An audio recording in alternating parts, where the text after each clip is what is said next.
சுவிசேஷம். இந்த நாளுக்குரிய தேவ வார்த்தை.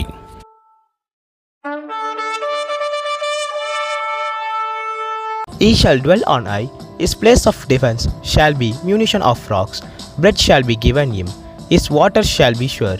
Isaiah 33:16. పర్వతములోని శిలలు అతనికి కోటయగును, దప్పిక అతనికి ఆహారము దొరుకును, అతని నీళ్లు అతనికి శాశ్వతముగా ఉండును.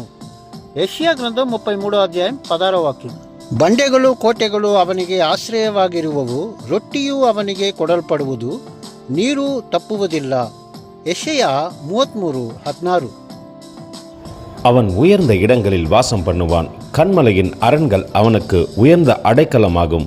அவன் அப்பம் அவனுக்கு கொடுக்கப்படும், அவன் தண்ணீர் அவனுக்கு நிச்சயமாய் கிடைக்கும்.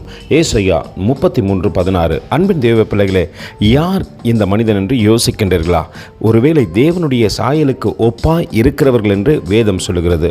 அதை நீங்கள் அறிந்து கொள்ள வேண்டுமானால் இதற்கு முன்னுள்ள வசனத்தை வாசித்து பாருங்கள். நிச்சயமாய் தேவன் உங்களோடு கூட பேசுவார். கர்த்தர் தாமே உங்களை ஆசீர்வதிப்பாராக. ஆமென். எங்களோடு கூட இணைந்து ஊழியம் செய்ய விரும்பினால் இந்த வார்த்தைகளை மற்றவர்களுக்கும் பகிர்ந்து கொடுங்கள்.